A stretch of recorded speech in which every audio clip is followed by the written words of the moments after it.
और अब बात कर लेते हैं जालंधर की, जहां दशहरा ग्राउंड में उस समय अफरा तफरी मच गई जब रावण का पुतला जमीन पर गिर गया। रावण के पुतले के गिरने का वीडियो भी सामने आया। बताया जा रहा है कि रावण पूजन का कार्यक्रम चल रहा था, महिलाएं पूजा में शामिल हुई थी और कई लोग पुतले के साथ सेल्फी लेने में व्यस्त थे। तभी तेज हवा के झोंकों के बीच रावण का पुतला औंधे मुंह गिर गया। इस घटना के बाद लोगों में भगदड़ मच गई, लोग इधर उधर भागने लग गए। तस्वीरों में आप देख सकते हैं कि एक स्कूटी सवार युवक पुतले के करीब खड़ा हुआ है। जैसे ही पुतला गिरने लगा लोग भागने लगे, लेकिन वो उसकी चपेट में आ गया। उसे मामूली चोटें आई हैं, गनीमत रही कि कोई बड़ी घटना नहीं।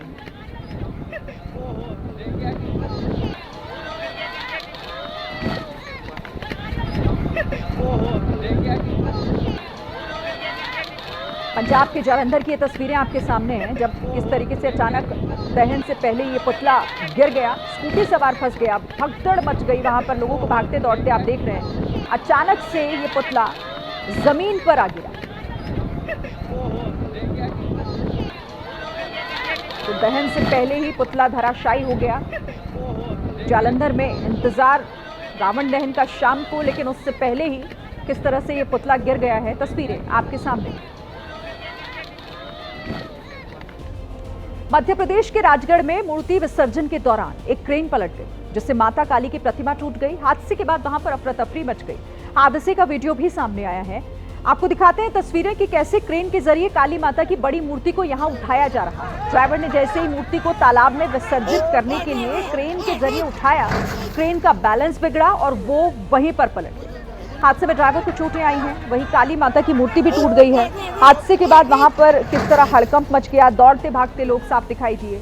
नवरात्रि के समापन पर मोइली कला गांव के तालाब में मूर्तियों का विसर्जन चल रहा था और इसी दौरान 15 फीट ऊंची काली माता की प्रतिमा विसर्जन के लिए यहां पर लाई गई थी।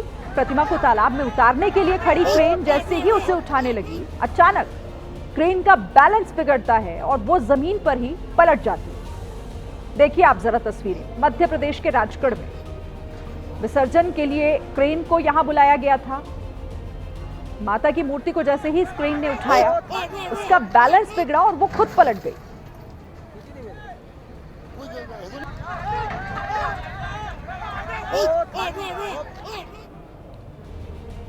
उत्तर प्रदेश के मेरठ से पार्षदों और उनके समर्थकों के बीच जमकर मारपीट हुई है। वीडियो भी इससे जुड़ा हुआ सामने आया। बताया जा रहा है कि पार्क के बाहर ठेला लगाने को लेकर बीजेपी के दो पार्षद आपस में ही भिड़ गए। मामला इतना बढ़ गया कि पार्षद और उनके समर्थकों में मारपीट होने लगी। वहीं पुलिस वाले बेबस नजर आ रहे थे, वो मारपीट में बीच बचाव करते दिखे। मामला थाना सिविल लाइन क्षेत्र के सूरजकुंड इलाके का है। इससे पहले सिविल लाइन थाने में जमकर हंगामा हो चुका।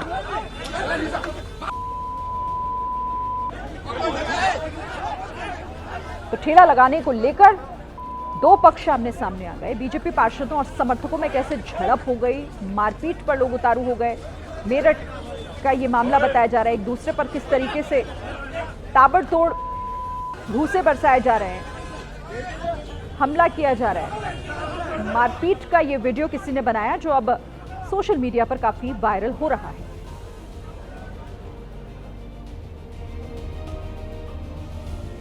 देखिए, उत्तर प्रदेश के बलिया में परिवहन मंत्री दयाशंकर सिंह की सरकारी गाड़ी अचानक से कीचड़ में फंस गई। काफी देर तक कार को निकालने की मशक्कत होती रही। वीडियो भी इसका सामने आया और सोशल मीडिया पर वायरल हो गया। तस्वीरों में आप देखिए कैसे सफेद रंग की कार कीचड़ में धंसी हुई है। ड्राइवर कार को आगे पीछे कर रहा है, लेकिन पहिया जमीन में धंसा होने के कारण कार नहीं निकल पा रही। मंत्री के सुरक्षा कर्मियों ने काफी देर प्रयास किया, बहुत मशक्कत की, तब जाकर कहीं कार बाहर निकल पाई। आपको ये भी बता दें कि मंत्री जी बलिया के रामपुर स्थित एक स्कूल के कार्यक्रम में शामिल होने पहुंचे थे। अचानक तेज बारिश हो गई, जिससे मैदान की जमीन धंस गई और गाड़ी का पिछला पहिया कीचड़ में फंस गया। सुरक्षा कर्मियों ने कड़ी मशक्कत के बाद इस गाड़ी को बाहर निकाला।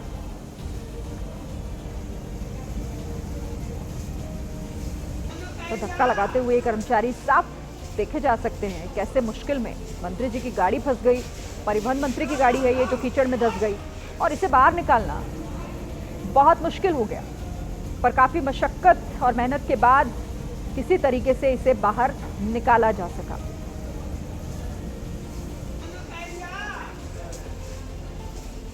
तो उत्तर प्रदेश के परिवहन मंत्री दयाशंकर और उन्हीं की गाड़ी कैसे कीचड़ में फंसी, पहिया फंसा हुआ साफ दिख रहा है। थोड़ी देर के लिए यहां मुसीबत बनी रही, धक्का लगाते रहे सुरक्षाकर्मी, लेकिन कार टस से मस होने को तैयार नहीं। उसका पहिया अपनी जगह पर घूमता रहा। और बहुत मुश्किल के बाद इसे बाहर निकाला जा सका। देखिए, लोकसभा में विपक्ष के नेता और कांग्रेस सांसद राहुल गांधी ने कोलंबिया में कहा कि भारत में लोकतंत्र पर हमले हो रहे हैं। एक कार्यक्रम में राहुल गांधी ने कहा कि लोकतंत्र में अलग अलग विचारों को जगह देनी चाहिए।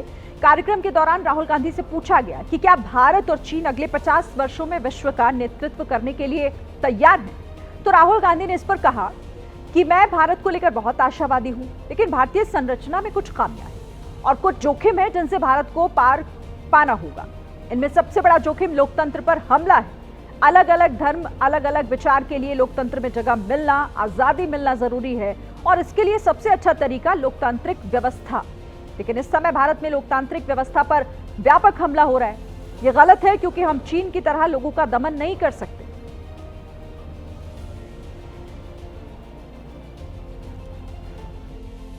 I'm very optimistic about India, but at the same time, there are also fault lines within the Indian structure.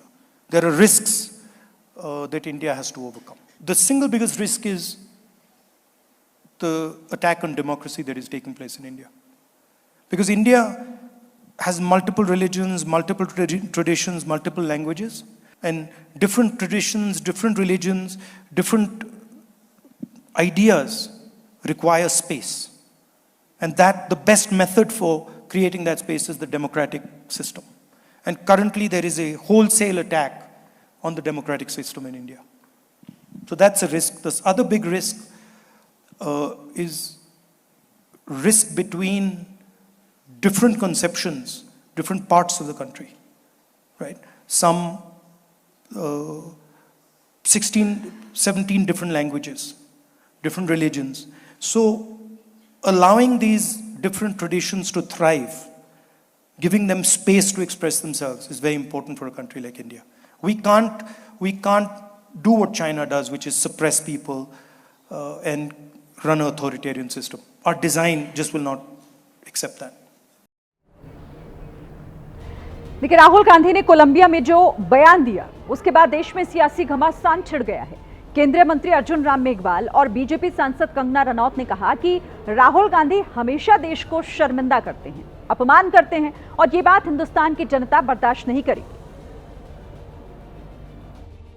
ये जानते हैं सब कि वो देश को हर जगह बदनाम करने का, देश की निंदा करने के लिए, देश की आलोचना, मैं ये सरकार की नहीं कह रही, देश की निंदा। अगर वो कह रहे हैं कि लोग यहाँ पे झगड़ालू हैं, लोग यहाँ पे जो हैं वो ईमानदार नहीं हैं, जो भारत के लोग हैं वो उनको पता नहीं है अपने हमारे लिए क्या अच्छा, वो वोट जो देते हैं उनका दिमाग काम नहीं करता, तो इसलिए जो है किसी और को आके यहाँ पे डेमोक्रेसी बचानी चाहिए। ये सब बातों से वो ये दिखाते हैं कि भारत के लोग जो हैं वो बुद्धिहीन है, वो यही कहना चाहते हैं ना। तो खैर that's why I call him a disgrace. वो जो है देश को शर्मिंदा करते हैं हमेशा और देश भी उनसे शर्मिंदा है। उनका ये एक आदत हो गई है कि विदेश में जाकर के देश की जो संवैधानिक संस्थाएं हैं उनको बदनाम करना, ये देश के नागरिक कतई पसंद नहीं करते हैं, लेकिन उनकी आदत हो गई है जिसकी हम घोर निंदा करते हैं। इधर संभल में आज अवैध निर्माण पर प्रशासन का बुलडोजर गरजा है। संभल के राया बुजुर्ग गांव में अतिक्रमण को जिला प्रशासन ने ध्वस्त कर दिया। यहां 2300 वर्ग मीटर में अवैध रूप से बना जनता मैरिज होम बुलडोजर से गिरा दिया गया, जिसके बाद अब मलबे को हटाने का काम जारी है। इसके साथ ही प्रशासन ने 510 वर्ग मीटर में बनी अवैध मस्जिद को हटाने को लेकर 4 दिन का समय दिया गया, जिसके बाद मस्जिद कमेटी के लोगों ने आज ही हथौड़े से अवैध निर्माण को तोड़ना शुरू किया। इस दौरान संभल में भारी पुलिस फोर्स मौजूद है। चप्पे चप्पे पर सुरक्षा के कड़े इंतजाम किए गए हैं। हर तरफ आप देखेंगे तो यहाँ पर मलबा ही मलबा आपको लगातार। तो 2 तस्वीरें आपके सामने हैं, कैसे अवैध निर्माण पर बुलडोजर चलाया जा रहा है। संभल की तस्वीरें आप देखिए और उसके बाद कैसे मैरिज हॉल मलबे में तब्दील हो गया पूरी तरह। ये अवैध तौर पर बनाया गया था, जिसके बाद इस पर एक्शन हुआ है। तालाब के ऊपर ये पूरा मैरिज हॉल 3500 स्क्वायर फीट पूरी ज़मीन के ऊपर बना हुआ था, जहां पर पहले तालाब को काटा गया और उसके बाद इस पूरे मैरिज हॉल का निर्माण कर लिया गया। सामने की तरफ अगर आप देखेंगे तो हर तरफ यहाँ पर ढांचे के अंदर मलबा ही मलबा आपको लगातार दिखाई देगा। अब इस मैरिज हॉल के भी अगर इतिहास की बात करें तो ये मैरिज हॉल किसी एक व्यक्ति का नहीं था, बल्कि पूरे गांव वालों ने चंदा इकट्ठा करके इस पूरे मैरिज हॉल को बनवाया था, ताकि स्थानीय लोग जो हैं, जो स्थानीय इलाकों में जो रहने वाले लोग हैं, उनकी शादी यहाँ पर इस पूरे मैरिज हॉल में की जा सके। लेकिन संभल प्रशासन ने इसे इसलिए ढहाया क्योंकि ये सरकारी ज़मीन के ऊपर बना था और बिना किसी आदेश के इस पूरे मैरिज हॉल का निर्माण करवा दिया गया था। एक बात बताइएगा, इसका बेसिकली क्या मतलब किसने बनवाया था, ये भी बताया गया कि भाई गांव वालों ने सबने मतलब मिलकर बनवाया था, क्या कहानी है? ये कभी पहले 50-60 साल पहले बना था, ये दादा परदादा के ज़माने का बना हुआ है। तो ये जो है जनता मैरिज हॉल था। इसमें गरीब गुरबों का कोई भी अपनी ये नहीं, हिंदू मुस्लिम कोई भी शादी कर सकता था इसमें। जैसे बरसात का टाइम था, शादी कर ली, किसी की बारात आ रही है, खाना हो गया, यहाँ मैरिज हॉल था ये। इस वक्त देखिए जो मैरिज हॉल कल का मदरसा ये था, यहाँ का जो गेट है अब लोग उसको निकाल कर लेकर जा रहे हैं। और आइए आपको सीधे ग्राउंड जीरो पर ही लिए चलते हैं। संभल से हमारे साथ हमारे संवाददाता शिवांग इस वक्त खुद जुड़ गए हैं और मैं चाहूंगी शिवांग आप बताइए फिलहाल वहां पर क्या स्थिति है। अवैध निर्माण पर बुलडोजर का एक्शन लगातार जारी है, अभी क्या वहां पर तस्वीरें और कैसी जानकारी? जी बिल्कुल श्री, देखिए तस्वीरों में अगर आपको हम लोग दिखाएं तो देखिए जो यहाँ पर मलबा पड़ा हुआ था उसे अब यहाँ के लोकल लोग हैं वही उठा कर अपने घरों की तरफ लेकर जा रहे हैं। जैसे तस्वीरों में आप देखेंगे कि किस तरह से जो मलबे की यहाँ पर ईंटें हैं, प्लास्टर हैं, सीमेंट है, वो सभी लोग आप देखिए कि किस तरह से एक तरफ से ईंटें निकाल रहे हैं और अपने मकानों की तरफ लेकर जा रहे हैं। छोटे छोटे बच्चे हैं और उसके अलावा युवा भी हैं, वो सभी लोग लगातार ईंटों को छाट कर, चाहे ईंटा हो, चाहे ये आप देखिए सरिया हो, ये सभी चीज़ें अपने घरों की तरफ लेकर जा रहे हैं लोग। और इस तरह यहाँ पर भी आप ये तस्वीर भी आप देख सकती हैं कि किस तरह से ये पूरा मलबा है, उसमें से ईंटों से प्लास्टर को अलग करा जा रहा है ताकि इसका बाद में इस्तेमाल करा जा सके। कुछ लोग हैं उनसे जरा बात करते हैं। बिल्कुल, तो देखिए यहाँ पर किस तरीके से सब कुछ मलबा जो है वो तब्दील होता हुआ दिखाई दे रहा है, उसमें आप नजर बनाकर रखिएगा शिवांग। और एक बड़ी खबर आपको बरेली हिंसा से जुड़ी हुई बता दें, इंटरनेट सेवा पर फिर से पाबंदी लगाई गई है। प्रशासन ने 48 घंटे के लिए इंटरनेट सेवा बंद कर दी है। तो बरेली हिंसा से जुड़ी हुई ये बड़ी खबर, बड़ी जानकारी, इंटरनेट सेवा पर एक बार फिर से पाबंदी लगाई गई है।